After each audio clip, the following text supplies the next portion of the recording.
Hey everyone, it is Shannon, and I'm here today to do a tag video, and this is going to be the We Ain't Getting Any Younger tag. The original was created by the Codex Cantina for Crypto's 40th birthday, and I will leave a link to the original down below. I also saw it over at Jen's channel, Remembered Reads. I think that's the first place that I saw it, was at Jen's channel, which I thought was just a while ago, but it's been some time. It's been some time. I think I was actually holding this one because the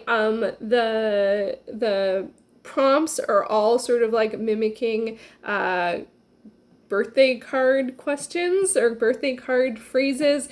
So I thought I would hold it for my birthday, and because this will go up, I don't know if it'll go up before or after my birthday. My birthday's in July, so it'll be around my birthday, and so I thought that would be kind of fun. So that's what we're gonna do. So here we go. Question number 1. While it's proven too many birthdays can kill you, the amount of cake we eat is still under debate.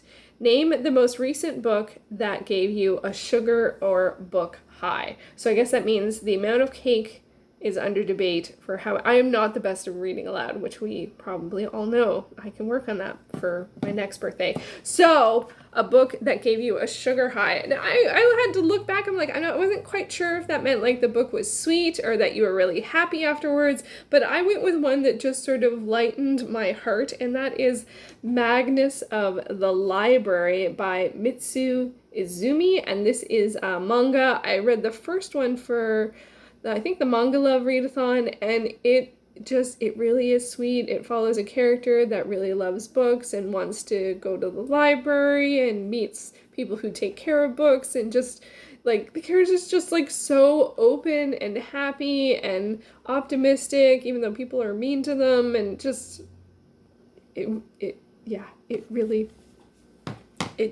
was really sweet. Unfortunately, my library only had the first volume, so I don't know where the story is going from there, but I did really, really enjoy that one. Okay, question number 2. Sometimes we get older and wider instead of older and wiser. Name the longest book that you have ever read, and that would easily, without question, be War and Peace by Leo Tolstoy. This is, I believe it is 1,308 pages until the appendices, and I think it's 1,350 to the very, very end, but to the appendices it's 1,308, or to the explanatory notes, which I actually read a fair amount of. I ended up mostly reading this on Kindle though, because this is one heavy book. Like even in trade, it was very heavy, and I loved it. I probably haven't talked about this book for quite a while. My buddy read it, and which was a good way to go, because otherwise maybe not have ever finished it, although it did take me sort of 6 months to read. Although I mostly read it in 1 month, but yeah. If my recommendation for this book is, if you read it, learn about Russian naming conventions so that you can understand how you can tell who's who in the family by their naming conventions. I didn't even know that was a thing. And I don't like to look stuff up ahead of time, so I thought I didn't, but it's helpful. Russian naming conventions. And I really enjoyed it. Like I was really emotionally invested in it. There's some stuff that's really boring and dry. Like that's like, okay. But then there's other stuff that really spoke to me. But that's not what the question was. It's the longest book. That's the longest book. That's the longest book I've read. Number 3, the best part about pictures is that you're always a younger version of you. Name a book that you enjoyed more the first time than you read it than the second. And if you don't reread things, why not? So the book that I enjoyed more the first time than the second was Poems of the Elder Edda. And I reread this year because I'm participating in the BookTube Rereadathon, and I read it in text, but I originally listened to this as an audiobook. And I am not a huge audiobook person, but this really, really worked for me in audiobook. They had several different narrators, and there was one that I just loved. And I just remember, I can't remember but there was this one poem that started with the same phrase over and over and over again. I can't remember the whole thing of it, but it was like something name, listen to my wisdom. And then list wisdom, and then listen to my wisdom. I loved it. That narrator got me, like just got me. And then there was one narrator that had like a fake Scottish accent, and that was, I was, and you knew because when they did the translator notes, they did them without an accent. And I'm like, why would you put on a Scottish accent? I don't know. Anyway, but I retained, enjoyed, and embraced the poems much more listening to them, which kind of makes sense, you know, and any stories that go back as far as this, you know, generally people told them as stories as opposed to read them. I mean, not just generally, actually. So anyway, so that's my answer for I enjoyed it more on the first try. Number 4, does that count because the format's different? Well, that's my answer because I can't think of anything else right now, but it would be a different, I didn't think of that. That's my answer. I'm sticking with it.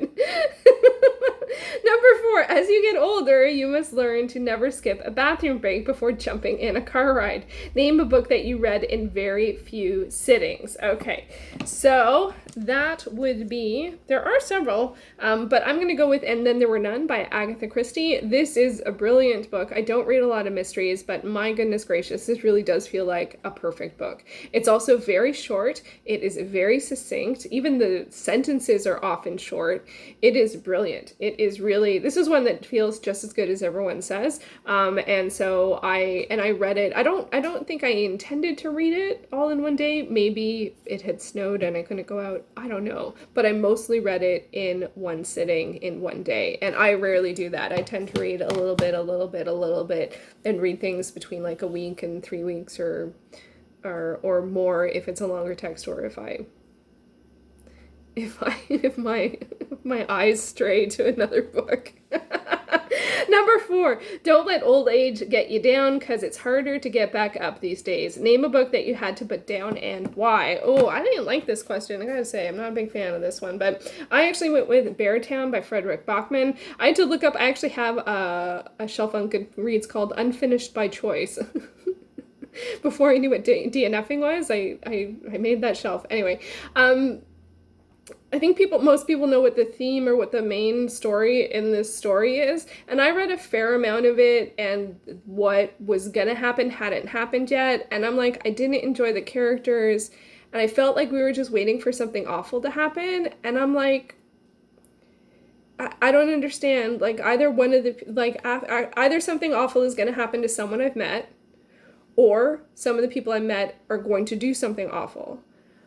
And I'm like, I don't understand why I would want to experience this. I couldn't do it. So I let it go. It was a book club pick, and I decided to let it go. It wasn't a Shannon one. Number 6, age isn't how long you've been alive, it's how many lives you have lived. What book genres have you been wanting to try outside your comfort zone? I don't have a great answer for this, unfortunately, but because I have tried outside of my comfort zone, and I realized I don't enjoy books that are outside of my comfort zone, so I've sort of like been there, done that a little bit. But there are some subgenres of romance that I would like to try, like Jane Castle or Jane Ann Krentz's Amaryllis, which is supposed to be one of like the first sort of like science fiction romances, which you can't really tell by this cover. Maybe, I don't even know if you can tell by this cover, but that's one that I want to try because it's one of the sort of first of that genre. And then also like historical romances of different time periods. I know we get lots of Regency and Victorian, and I've read lots of Viking, but there is recently, I can't remember there's a Gladiator type one out. There's something of snow and something, I can't remember. Sorry, didn't forget that. I forgot what it was called. And then also sports romances with female leads. I would really like to read that. Often sports romances are guy hockey stars and guy baseball stars and guy MMA stars. And like, why isn't it women playing hockey, doing sports? So I know Culty is one that I want to read. So sports romances with female characters. So I think subgenres of romance was the closest I could get to that. So any recommendations for historical gladiator romances and science fiction romances and female-led sports romances, feel free. feel free. I have looked up some and I do have some lists, but I always like more recommendations. Number 7, life gets worse the older you get. Luckily, we don't have much left. Name a book that slowly turned sour for you, but you finished it out anyways. Were you glad that you stuck it out? I'm going to go with A Dance with Dragons by George R.R. Martin. This is the most recent Game of Thrones or Song of Ice and Fire book, and I actually sped read it. It was the last one. I wanted to get caught up. It was before the final season of Game of Thrones was released, and I just wanted to finish it. And I am not super glad that I did, but I am glad that what I realized from the experience is that for me, I'm not really a DNFer, but I am willing to speed read to find out the parts that I want and skip over the parts that I'm not so great at. So it holds, it holds some value just for that experience. And so yeah, that is my answer for that question. Number 8, peer pressure seems to decrease as you get older. Where did all your friends go?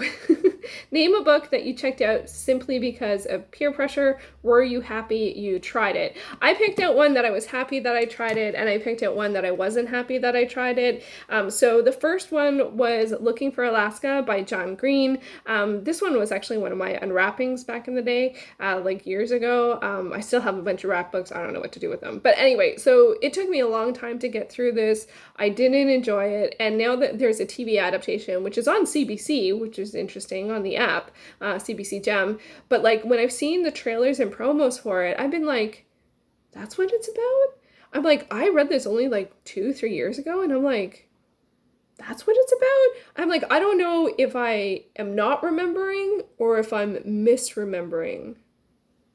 I don't know. I read most of it during the commercials of TV shows, which is like, now is COVID. That doesn't feel like it's ever going to be a thing again. And it wasn't for me. I just didn't take away from it what people did take away from it, and that's fine. That's totally fine. And then on the flip side to things, a book that I read that I am thrilled that I read, and I read it because people were reading it and people always talked about how awesome it was, and that is Simon versus the Homo Sapiens Agenda by Becky Albertalli. This really is just as good as everyone says. And both of these are sort of like YA contemporaries, so that's obviously a genre I don't read a lot from, but this is proof positive that some I like and some I don't, which is probably the case for every genre and every age group, because one thing doesn't represent all things, as in all things. So anyway, this is an absolutely just wonderful novel, and I'm really, really happy that I read it. I really want to watch the movie. I haven't seen it yet. I got to get caught up on that. And then there's 1 or 2 other books in this series. I don't know if they've all been released. I haven't been keeping up to date on that, but it was well worth it. So I am really, really happy that I did that. Okay, friends don't let friends get older alone. Tag some people. So I'm going to say, if you have had a birthday this summer or in July, or if you just want to do this tag, or save this tag for your birthday, because that's what I did. So this tag I saw a while ago, but I saved it for my birthday. So if you have a birthday recently, like in the near future or in the near past, the future's over here, the past is over here, you're tagged, and also feel free to keep it for your birthday. I don't think there's anything wrong with holding on to a tag and then doing it at a time that feels good for you. So that's what I did, and I hope that's okay. I didn't ask permission. I don't think I need to. I think when you put a tag out there, you expect people to just, they don't need permission, do they? I hope not. So there you go. That was the We Ain't Getting Any Younger tag. And I hope you have an awesome day. And I really enjoyed this. I really enjoyed doing this tag, even though some of the answers are tough. I don't like talking about books I don't like as much. But I hope it was fun and entertaining and all that good stuff. And I will be back soon in another video. Thanks so much for watching.